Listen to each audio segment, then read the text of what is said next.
नमस्कार, भाग्य में आपका स्वागत है। ये प्रोग्राम उन सभी लोगों का स्वागत करता है जिन्हें लगता है कि उनकी समस्याओं के समाधान ज्योतिष के माध्यम से निकल सकते हैं।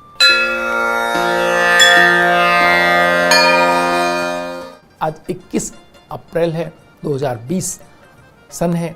वैशाख मास चल रहा है, कृष्ण पक्ष है, तिथि चतुर्दशी है, वार मंगलवार है और विक्रम संवत 2077 है। प्रमादी नाम का संवत्सर चल रहा है। शक संवत 1942, सूर्य उत्तरायण के अंदर है, ग्रीष्म ऋतु आरंभ हो चुकी है।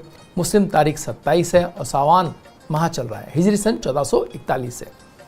चतुर्दशी तिथि रात्रि में 5:38 तक है। उसके उपरांत अमावस्या आरंभ हो जाएगी। नक्षत्र उत्तरा भाद्रपद दिन में 10:23 तक। उसके उपरांत रेवती नक्षत्र आरंभ हो जाएगा। योग वैधति रात में 9:26 तक। उसके उपरांत विषकुंभ योग आरंभ हो जाएगा।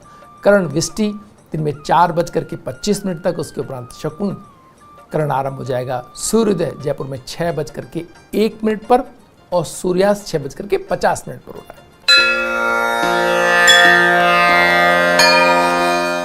ग्रहों का गोचर में देखें तो सूर्य मेष राशि में, मंगल मकर राशि में, बुध मीन राशि में, बृहस्पति मकर राशि में, शुक्र वृष राशि में, शनि मकर राशि में, राहु मिथुन राशि में, केतु धनु राशि में, चंद्रमा मीन राशि में पहुंच रहे हैं। ग्रह योग की बात जहां तक है, भद्रा दिन में 4:25 तक है। गंडमूल प्रारंभ में दिन में 10:23 से और सर्वार सिद्ध योग सूर्योदय से लेकर के दिन में 10:23 तक है। पंचक चल रहे हैं। मास शिवरात्रि व्रतयाज और राष्ट्रीय वैशाख मास प्रारंभ है और वैदिक पुण्य योग आज ही है। शेष चौगड़ियों की बात करें तो चर का चौगड़िया 9:13 से लेकर के 10:49 तक। लाभ अमृत का चौगड़िया 10:49 से 2:02 तक और शुभ का चौगड़िया 3:38 से 5:14 तक है। राहु काल वेला दिन में 3 बजे से लेकर के 4:30 तक है। राहु काल में जो लोग शुभ कार्यों को प्रारंभ नहीं करते हैं और टाला जाना संभव ना हो तो मीठे पेय पदार्थ का सेवन करके आप कार्य प्रारंभ कर सकते हैं। इससे राहु काल के दुष्प्रभाव में कमी आएगी।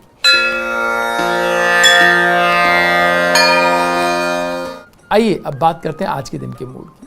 आज बुध और चंद्रमा साथ हो गए हैं और साथ ही साथ वही स्थिति जो केतु से लेकर के राहु तक सारे ग्रह एक राशि के अंदर इस तरह एक तरह से नेकलेस की तरह से बने हुए हैं। मित्रों, इसके मायने क्या है? इसके मायने ये हैं कि हम एक ऐसी स्थिति का सामना कर रहे हैं जो स्थिति कल्पनातीत थी और इस स्थिति के अंदर आज की जो स्थिति है वो चंद्रमा और बुध के साथ होने ने बहुत महत्वपूर्ण रूप से आप देखेंगे कि लोगों के मनों के ऊपर आज बहुत इस बात का फर्क होगा कि नकारात्मकता उनके मनों पर कहीं ना कहीं, जो इमोशनल लोग हैं वो कहीं ना कहीं इस बात से प्रेरित हो सकते हैं कि उनको अपने विचारों पर नियंत्रण रखने में समस्या है, शब्दों पर नियंत्रण रखने में समस्या है, अपने जो इकोनॉमी है या अपने जो धन संबंधी जो निर्णय है वो करने में उनकी भावनात्मक जो प्रतिबद्धता है वो हावी हो जाएं और इस तरह से वो कोई ऐसे निर्णय ना कर लें जो बाद में उनको समस्या आए। तो बहुत समझदारी से आर्थिक निर्णय लेने का दिन है। अगर कोई आर्थिक निर्णय कहीं लिए जा रहे हैं तो आज वो निर्णय टाले जाने की आवश्यकता भी है कि अर्थ के ऊपर बड़े निर्णय लेने की कतई आवश्यकता आज के दिन के अंदर नहीं है, क्योंकि बुध अपनी नीच राशि के अंदर है। जो भी निर्णय लिए जाएंगे उनको आपको वापस से उन निर्णयों पर पुनर्विचार करना होगा या वापस से ठीक से लेने की स्थिति आएगी। वैसे ही अर्थव्यवस्था को लेकर के बड़ी एक तरह से ना समझने वाली स्थिति सामने है और उस पर बुध का नीच का होना और चंद्रमा का उसके साथ होना तो बहुत सारी चीज़ों की तरफ ये इशारा कर रहा है कि हमें अपने आर्थिक निर्णय लेते समय बहुत ही समझदारी का पालना करना है। कोई वक्तव्य देते समय, कोई विश्वास किसी को देते समय कि भाई ये काम तब कर देंगे या ऐसा कर देंगे वैसा कर देंगे, कतई समय नहीं है। और अपने धन को किसी चीज़ पे दांव पे लगाने का तो कतई बिल्कुल भी, जो ये लोग मानते हैं कि वो बहुत दक्ष हैं आर्थिक रूप से, उन्हें भी बहुत समझदारी से अपनी दक्षता को संभालने की आवश्यकता है। अपने कार्यों पर बहुत सही नियंत्रण बनाने की आवश्यकता है। अपनी इकोनॉमी को बहुत संभाल करके काम में लेने की आवश्यकता है। दूसरों को राय देते समय भी बहुत समझ करके वो राय दें, क्योंकि उनकी राय से अगर कोई लोग निर्णय कर रहे हैं तो वो भी आज उसके लिए भी कोई बेहतर दिन नहीं है। कुल मिलाकर के आज चंद्रमा और बुध का साथ पारिवारिक रूप से भी अपनी बातचीत कहते समय बहुत समझ करके बात कहने की आवश्यकता है, क्योंकि शब्द इधर उधर हुए तो भावनाओं का सही संप्रेषण आपके मन की सही स्थिति को शब्द दर्शाते हैं, और शब्द अगर दाएं बाएं हुए तो लोगों को एक गलतफहमी हो सकती है कि आपकी तो भावनाएं मूल रूप से ऐसी हैं। तो हमें बहुत समझ करके अपनी बात कहनी है, और उन लोगों को तो बहुत ही समझ के कहनी है जिनके बुध या चंद्रमा की स्थिति वो अपनी कुंडली में ठीक से नहीं पाते हों, तो बहुत समझ करके उन्हें अपनी बात एक दूसरे से कहनी चाहिए परिवार में भी। इसके साथ ही एक बहुत महत्वपूर्ण बात यहाँ बृहस्पति के, मंगल के और शनि के साथ होने से उभर करके आ रही है कि हमारी जो अर्थव्यवस्था वो बृहस्पति की ठीक राशि, मतलब शनि की राशि में होने की वजह से थोड़ी स्लो की तरफ जा रही है। तो ऐसे लोग जो श्रम साध्य, यानी कि अब आने वाले समय के अंदर श्रम से जुड़े हुए जो मेहनत कर रहे हैं, जिनके निर्णय ठीक थे, जिन्होंने अपनी बात सही समय पे कही और पहले से तैयारी रखी, वो बेहतर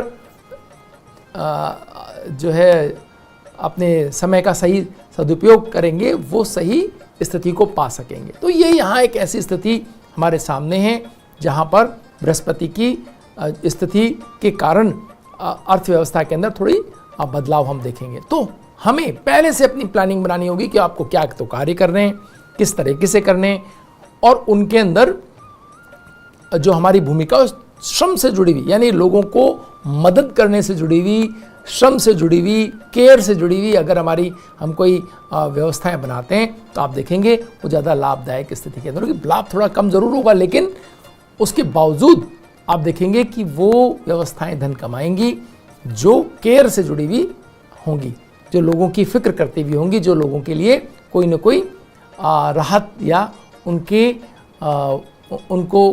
कोई सहायता प्रदान करती हुई होगी।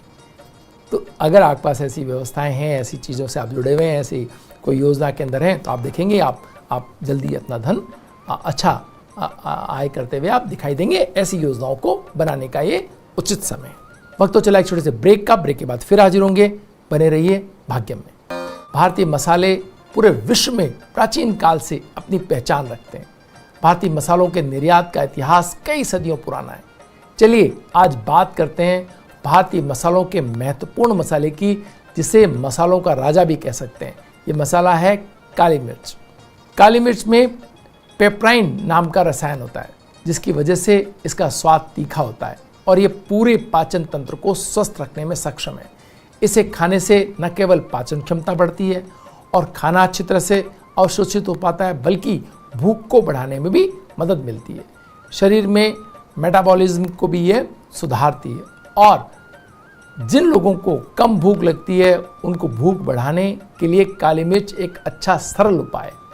काली मिर्च भूख को बढ़ाती है, फिर भी ये शरीर के वजन को कम रखने में मदद कर सकती है। ये बहुत ही महत्वपूर्ण बात है मित्रों, कि एक तरफ जहाँ सभी इंडस्ट्रीज आज वजन कम करने को लेकर के धन बनाती हैं, आपको फिटनेस के लिए बड़ा आज एक इंडस्ट्री हो गई है एक तरह से, हमारे किचन के अंदर एक छोटा सा एक काली मिर्च जैसा जो खाद्य पदार्थ है, जो मसाला है, वो ये दोनों काम करता है। यानी एक तरफ आपके स्वास्थ्य के पाचन को ठीक करता है, आपको भूख अच्छी लगने में मददगार होता है, और वहीं आपको वजन बढ़ने को भी रोकता है।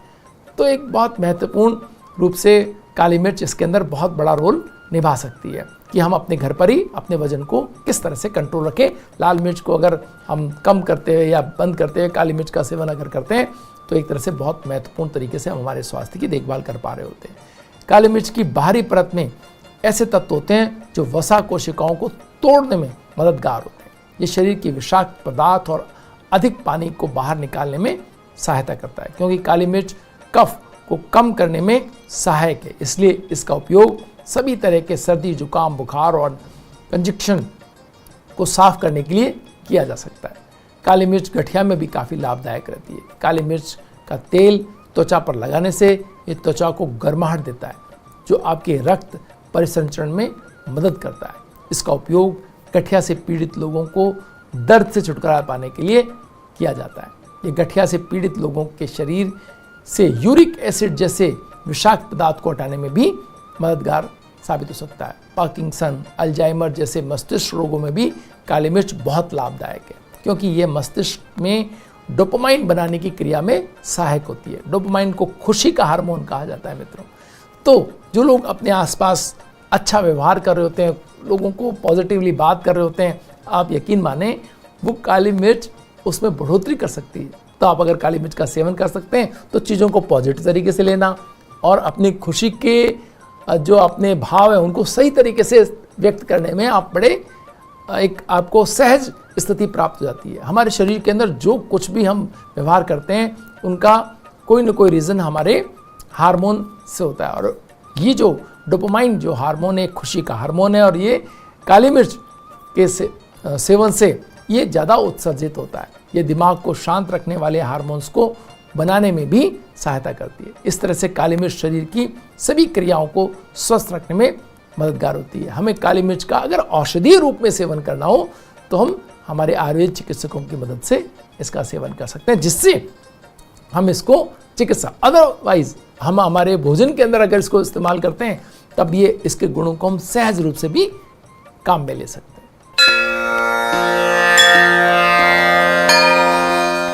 अंकों के आईने में आज का मूलांक 3 है, जो बृहस्पति को रिप्रेजेंट करता है, और भाग्यांक 2 है जो चंद्रमा को रिप्रेजेंट करता है। इसके मायने क्या है? इसके मायने ये हैं, मूलांक 3 जो बृहस्पति को रिप्रेजेंट कर रहा है, ये आज बृहस्पति अपनी नीच राशि मकर के अंदर बैठे हुए हैं, और चंद्रमा भी एक तरह से कहेंगे बुध के साथ है, जो कंफर्टेबल सिचुएशन में तो नहीं है, लेकिन वो बृहस्पति की राशि है। तो कहीं ना कहीं बृहस्पति को एक मदद मिल सकती है चंद्रमा के अपनी राशि में होने की वजह से। अगर वो अपने कोई कार्य कराना चाहें, किसी को धन की उपलब्धता करवाना चाहें, किसी को ज्ञान की उपलब्धता कराना चाहें, तो बृहस्पति, देखिए आप एक बहुत ही कमाल की बात यहाँ पर आप देख सकते हैं कि बृहस्पति का शनि की राशि में होने का प्रभाव यह है कि आज सारी पढ़ाई, सारा ज्ञान टेक्नोलॉजी की मदद से दिया जा रहा है। तकनीकी कितना बड़ा रोल निभा रही है, इसकी कल्पना कभी व्यक्तियों ने नहीं की होगी कि सारा कार्य तकनीकी से हो पा रहा है। तो वही एक स्थिति यहां अंक ज्योतिष में भी दिखाई देती है कि बृहस्पति जो है वो चंद्रमा के साथ मिलकर के आज के दिन के अंदर एक ऐसी स्थिति के अंदर है कि जो भावनाओं पर नियंत्रण बनाने, धन की अच्छी स्थिति अगर आपने समझदारी से काम लिया है तो उपलब्ध कराने, और साथ ही साथ के अंदर आपके मनोभावों को, जो लोग बृहस्पति प्रधान लोग हैं वो चंद्रमा के माध्यम से अपने मनोभावों को नियंत्रित करते हुए अब स्नेह संबंधों में अधिक गर्माहट पाने के लिए प्रयत्न करते हुए दिखाई दे सकते हैं। अगर आप चाहें तो आज चावल से बना हुआ मीठा भोजन बना करके अगर आप उसका सेवन करते हैं तो भी अपने आसपास के लोगों के भावनात्मक जो तनाव है उनको कम करने में महत्वपूर्ण भूमिका निभा सकते हैं। आप चाहें तो ये अमावस्या से बिल्कुल एक दिन पहले का दिन है ये, तो आप ये कह सकते हैं कि आज के दिन के अंदर बृहस्पति यानी मिलनसारिता के भाव के साथ अगर आप अपने जो आसपास में जो लोग हैं उनके ऊपर अगर बातचीत करेंगे, उन्हें अगर अपनी एक बेहतर समझ के साथ उनसे बातचीत करेंगे, कम बातचीत करेंगे, तो आप देखेंगे कि आप एक अच्छा अपने घर के अंदर वातावरण बनाने में और अच्छी एनर्जी, पॉजिटिव एनर्जी जनरेट करने में सफल रहते हैं। वक्त तो चला एक छोटे से ब्रेक का, ब्रेक के बाद फिर हाजिर होंगे, बने रहिए भाग्य में। आइए बात करते हैं सितारों के सितारों की। इस क्रम में आज हमारे पास कुंडली है उद्धव ठाकरे जी की। उद्धव ठाकरे भारतीय राजनीतिज्ञ हैं तथा वर्तमान में महाराष्ट्र के मुख्यमंत्री हैं। वे महाराष्ट्र की क्षेत्रीय पार्टी शिवसेना के संस्थापक बाला साहब ठाकरे के पुत्र हैं और शिवसेना के वर्तमान कार्यकारी अध्यक्ष भी हैं। राजनीति में आने से पहले वे मराठी समाचार दैनिक हिंदू में बतौर पत्रकार काम करते थे। अपने पिता की राजनीतिक विरासत को आगे बढ़ाने के लिए जब वे राजनीति मैदान में आए तो मीडिया में उन्हें जमकर सुर्खियां बटोरी। उनकी सक्रिय भूमिका के चलते शिवसेना ने 2002 में बीएमसी चुनाव में शानदार जीत दर्ज की। उसके बाद जनवरी 2003 में उन्हें पार्टी का कार्यकारी अध्यक्ष मनोनीत किया गया। उद्धव ठाकरे का जन्म 27 जुलाई 1960 को मुंबई में हुआ था। आइए उनकी उपलब्ध कुंडली के माध्यम से उनके व्यक्तित्व की विशेषताओं को समझने का प्रयास करते हैं। महत्वपूर्ण बात यह इस कुंडली के अंदर कि एक कन्या लग्न की कुंडली है और लग्नेश बुध अपनी ही राशि के अंदर दसम स्थान बैठे। मित्रों, दसम स्थान कर्म का स्थान है और बुध का कर्मेश होना और अपने ही घर में बैठना इस बात को दृष्टिगोचर करता है कि वो व्यक्ति शब्दों के माध्यम से कोई भूल नहीं करेगा। आप देखिए उद्धव ठाकरे जी का पूरा आप चरित्र हम जब देखते हैं तो कभी भी ऐसा नहीं देखेंगे कि उन्होंने कोई बात ऐसी कही हो जिसको आप कॉन्ट्राडिक्ट कर सकते हैं। वो कोई ऐसी बात नहीं करते, वो शब्दों के महत्व को समझते हैं। जब भी कोई बात कहते हैं तो उस बात को बहुत ही शांति से, बहुत धैर्य के साथ कहना और उसके ऊपर इम्प्लीमेंट करना, ये उनके व्यक्तित्व की पहली विशेषता है। जो और वैसे भी आप देखें कि ये जब भी बुध जो है वो स्वराशि के साथ होता है या बृहस्पति के साथ होता है तो उनके शब्दों के कार्य क्षेत्र में ही वो लोग काम करते हैं। तो उन्हें पत्रकारिता से अपना जीवन शुरू किया, अपना कैरियर शुरू किया। ये भी इनकी कुंडली के बुध के घर में ही होने में, कन्या राशि लग्नेश कन्या राशि का होने और मिथुन राशि के बुध में होने ने इस बात को परमानेंटली एक तरह से डिक्टेट किया कि ये इसी सेगमेंट में काम करें। आप इसमें देखें कि सूर्य जो है वो एक महत्वपूर्ण तरीके से कर्क राशि के अंदर आय स्थान के अंदर बैठा हुआ है। मित्रों, आय स्थान में सूर्य का होना इस बात को बहुत ही तय करता है कि व्यक्ति हर हाल में अपने कहे विष बहुत स्नेहिल होता है। पहली बात तो स्नेह संबंधों में कभी कोई आप उनके ये नहीं देख सकते कि जिनसे वो स्नेह संबंध बनाएंगे उनसे वो चाहेंगे कि उनको सम्मान मिले। वो अपने सम्मान के लिए, अपनी सेल्फ रेस्पेक्ट के लिए अपने चीज़ों को एक बेहतर तरीके से सामने वाले रखें, इसके लिए पूरी, और न सिर्फ खुद का रखते हैं, वो दूसरे का भी सम्मान। ऐसे व्यक्ति आपको देखेंगे कि आप दूसरे व्यक्तियों का सम्मान भी उतना ही रखते हैं जितना वो खुद का रखवाना चाहते हैं। और कहीं अगर कोई व्यक्ति उनके सम्मान पर चोट पहुंचाता है या उनके सेल्फ रेस्पेक्ट को कहीं उसके ऊपर कोई अगर कोई चैलेंज उनको दिखाई देता है तो फिर वो बहुत सारी चीज़ों को बदलने के लिए तैयार हो जाते हैं। और यही हमने देखा कि उन्होंने अपने इतने लंबे एसोसिएशन को सिर्फ इस बात के लिए छोड़ दिया कि वहां से उनको बराबरी का दर्जा नहीं मिल रहा था। तो ये एक बहुत महत्वपूर्ण बात इस कुंडली से आप समझ सकते हैं कि कर्क राशि का सूर्य अगर उनके सेल्फ रेस्पेक्ट को जब कभी भी ठेस पहुंचाई जाएगी, जब कभी भी उनके जीवन के अंदर ऐसी स्थिति आएगी तो वो सेल्फ रेस्पेक्ट को पहले देंगे। जैसे कि हम देखते हैं कि लियो, इनको अगर हम सूर्य अगर जॉडिएक साइन की तरह देखें तो यहाँ ये लियो इनका साइन बनता है, जॉडिएक साइन। और एक लियो किसी भी सूरत में इस बात पर समझौता नहीं करता कि उसके सेल्फ रिस्पेक्ट पर कोई उंगली उठाए या कोई उसके ऊपर बात करे। तो महत्वपूर्ण तौर पर यहाँ ये दर्ज किए जाने, जो ज्योतिष के जो विद्यार्थी हैं वो इसको देख करके समझ सकते हैं कि कैसे एक व्यक्ति अपनी कितनी भी लंबी एसोसिएशन को छोड़ने के लिए तैयार हो जाता है अगर सामने वाला व्यक्ति कहीं उसके ऊपर हावी होने का प्रयास करे या उसके टर्म्स को डिक्टेट करने की कोशिश करे। कभी भी वो टर्म्स को डिक्टेट होने नहीं देते। महत्वपूर्ण बात इसके आगे की वो ये है कि शनि और बृहस्पति का साथ है। मित्रों, जब राजनीति की जब हम बात करते हैं तो एक बात बहुत महत्वपूर्ण ढंग से कहते हैं कि शनि जो है वो चतुर्थ स्थान के अंदर जब भी होता है तो व्यक्ति को एक बेहतरीन राजनेता बनाता है। यहाँ वो स्थिति है, लेकिन उसके साथ बृहस्पति भी है। तो ये दोनों का साथ एक जब बृहस्पति के थ्रू जब राजनीति होती है तो राजनीति बहुत सॉफ्ट हार्टेड भी होती है, केयर की राजनीति होती है, मिलनसारिता की राजनीति होती है, लोगों को साथ लेके चलने की राजनीति होती है और लोगों को समझ करके, उनके मन को समझ करके और जनता के साथ उनके दर्द को समझ करके उनके उस पर काम करने की राजनीति होती है। तो यहाँ हम देखते हैं कि शनि और बृहस्पति का साथ आने वाले दिनों में, अभी एक बहुत थोड़ा सा ही समय उनको सत्ता संभाले हुआ है, आप देखेंगे कि वो एक ऐसे राजनेता के रूप में उभरेंगे कि जो लोगों की समझ, लोगों के साथ चलने, लोगों को दिल से जोड़ने में कैपेबल हैं, जो लोगों का साथ इस बात से लेने में कैपेबल हैं कि उन्होंने उनकी केयर की है। तो ये बहुत महत्वपूर्ण तरीके से बृहस्पति और शनि का साथ होने ने इस बात को इनकी कुंडली के अंदर एक तरह से स्थापित किया है। एक और बात कि ये दोनों तरह की बुद्धि को समझते हैं, यानी बृहस्पति से जुड़े अच्छे लोगों को भी इन्हें अच्छे से टैकल करना आता है और दूसरी ओर धुरंधर राजनीतिज्ञों को भी साधना आता है। तो यहाँ हमने देखा भी कि इन्होंने अपने जो यहाँ सत्ता संभाली उसके अंदर कितनी बड़ी राजनीति देश के अंदर हुई और उसमें ये उस सारी राजनीति को एक तरह से समझते हुए और उसको अपने तरीके से होल्ड करते हुए अंततः ये मुख्यमंत्री पद की इन्होंने शपथ ली और आज ये महाराष्ट्र के मुख्यमंत्री हैं। तो बहुत ही महत्वपूर्ण बात यहाँ से निकल करके आती है कि राजनीति को न सिर्फ समझना बल्कि उसको कैसे टैकल करना है, कैसे डील करना है, वो भी इनको बृहस्पति और शनि का साथ ये महत्वपूर्ण, हर तरह के राजनेताओं को इन्होंने अपने तरीके से एक तरह से आईना दिखाया और साथ के अंदर अपने सेल्फ रेस्पेक्ट को बनाते हुए मुख्यमंत्री पद हासिल किया। तो ये कुंडली इस मायने में बहुत महत्वपूर्ण हो जाती है कि आने वाले दिनों के अंदर किस तरीके से ये चीज़ों को संभाल पाते हैं। भाग्यम में आज इतना ही, कल फिर हाजिर होंगे नई जानकारियों के साथ। तब तक के लिए नमस्कार।